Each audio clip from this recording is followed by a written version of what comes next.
Assalamualaikum warahmatullahi wabarakatuh.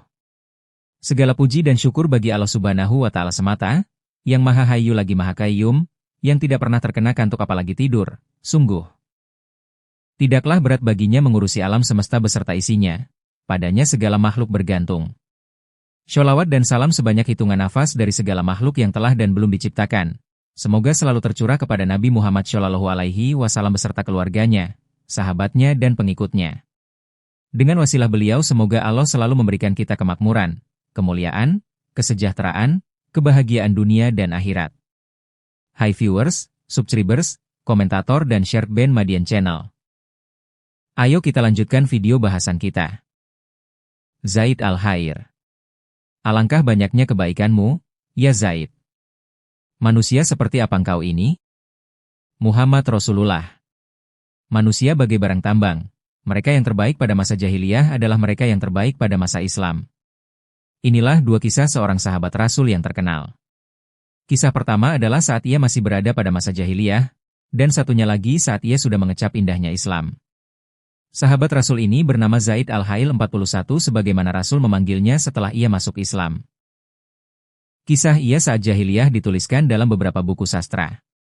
Al-Syaibani mengisahkan dari seorang syaikh dari Bani Amir yang berkata, "Kami pernah mengalami 1 tahun kemarau yang telah membuat tanaman tidak tumbuh dan hewan tidak dapat mengeluarkan susu. Maka ada seorang di antara kami yang membawa keluarganya ke Al-Hirah 42 dan meninggalkan mereka di sana. Ia berkata kepada keluarganya, 'Tunggulah aku di sini, hingga aku kembali lagi.' Kemudian ia bersumpah kepada mereka bahwa ia tidak akan kembali menemui mereka lagi kecuali bila ia sudah mendapatkan uang atau ia mati. Kemudian ia mempersiapkan bekal dan berangkat seharian penuh. Begitu malam tiba, ia mendapati di hadapannya ada sebuah tenda dan dekat tenda tersebut ada seekor kuda yang sedang terikat. Maka ia langsung berujar, 'Inilah ganimah pertama,' dan ia berjalan ke arah kuda tersebut dan melepaskan ikatannya. Begitu ia ingin menungganginya, ia mendengar sebuah suara yang memanggilnya, 'Tinggalkan kuda itu, dan carilah harta lain untuk diambil.' Maka ia pun meninggalkan kuda tadi dan melanjutkan perjalanannya. Kemudian ia berjalan lagi selama 7 hari hingga ia sampai pada sebuah tempat penggembalaan unta. Di sebelah padang tadi terdapat sebuah tenda besar yang padanya ada sebuah kubah yang terbuat dari kulit menandakan kekayaan dan kenikmatan. Maka orang ini berujar dalam hati, 'Padang ini pasti ada untanya, dan pasti tenda ini ada pemiliknya.' Kemudian ia melihat ke dalam tenda dan saat itu matahari sudah hampir tenggelam. Ia melihat ada seorang berusia tua berada di dalam tenda. Maka ia duduk di belakang orang tua itu dan si orang tua tidak merasakan kehadirannya. Tidak lama kemudian maka tenggelamlah matahari. Lalu datanglah seorang penunggang kuda yang belum pernah terlihat ada penunggang kuda yang lebih besar darinya yang mengenakan sadel begitu tinggi. Di sekelilingnya terdapat 2 orang budak yang berjalan di sebelah kanan dan kirinya. Ia membawa kira-kira 100 unta bersamanya. Pada barisan terdepan ada unta pejantan yang begitu besar. Lalu berhentilah unta pejantan tadi dan berhenti juga unta-unta yang lain di sekelilingnya. Sejurus kemudian, penunggang kuda tadi berkata kepada salah seorang budaknya, 'Peraslah susu unta ini,' ia menunjuk ke arah seekor unta betina yang gemuk dan berilah susu tersebut kepada orang tua itu. Maka budak tadi memeras susu unta sehingga sampai 1 bejana penuh. Lalu ia meletakkan susu tersebut di hadapan orang tua tadi lalu mundur ke belakang untuk pamit. Lalu orang tua tadi meminumnya seteguk atau 2 teguk, lalu menaruh kembali susu tadi.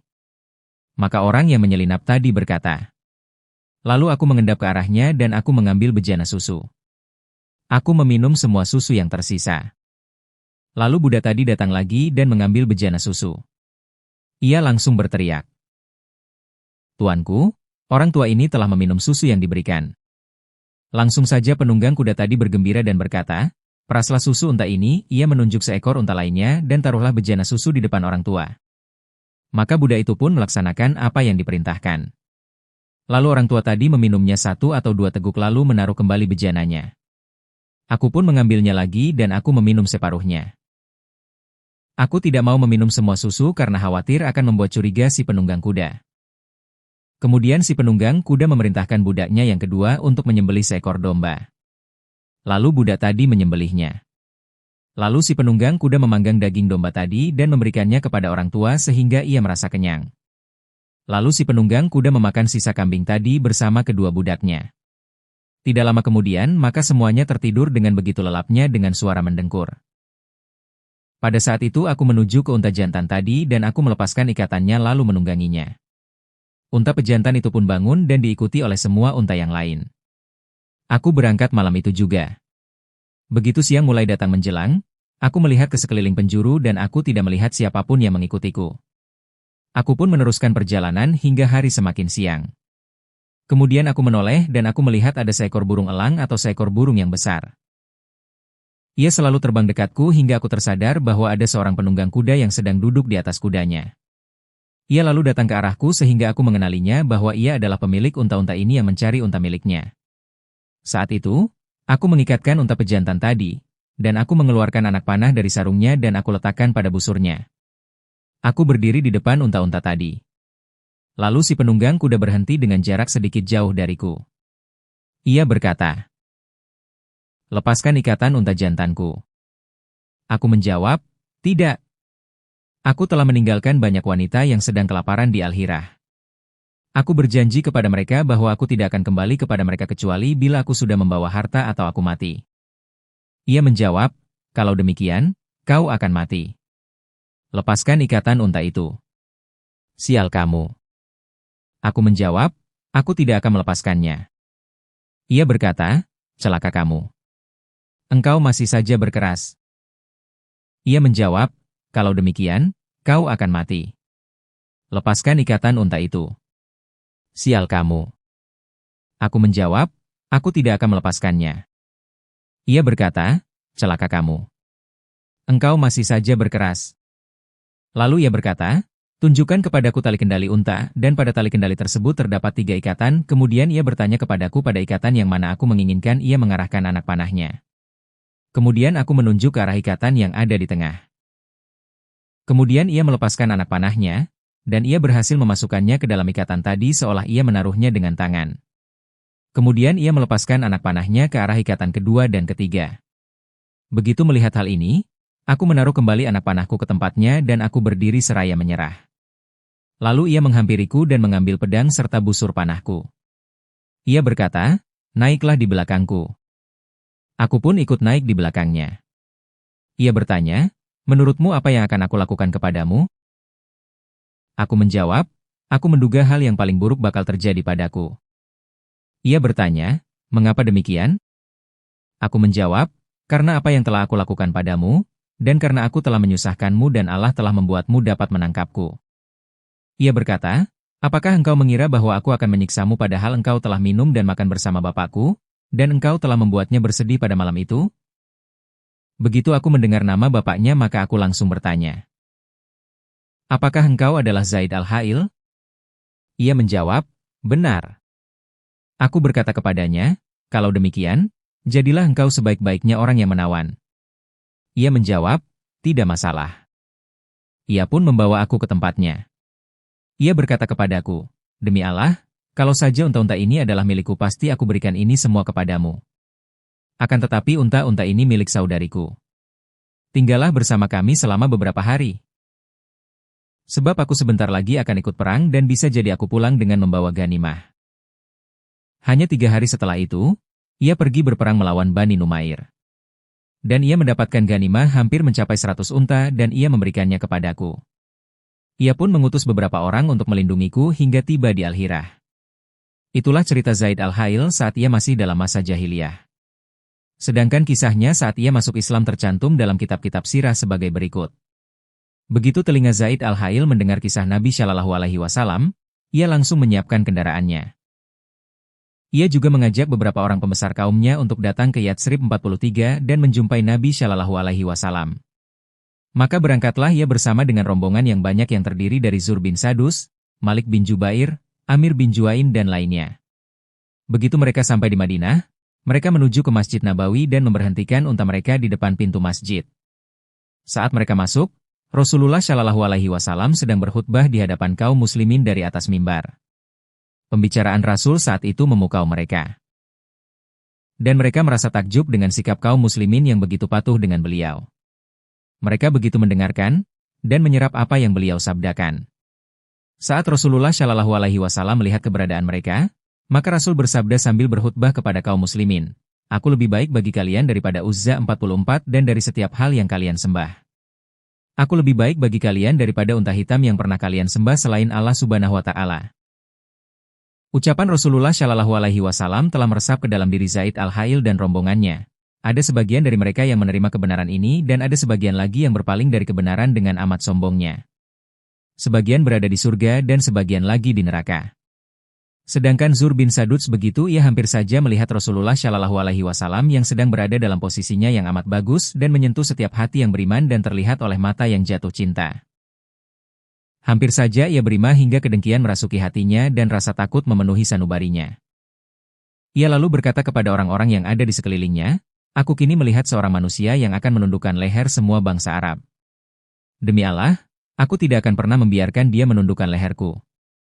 Lalu ia berangkat ke negeri Syam, mencukur rambutnya dan masuk ke dalam agama Nasrani.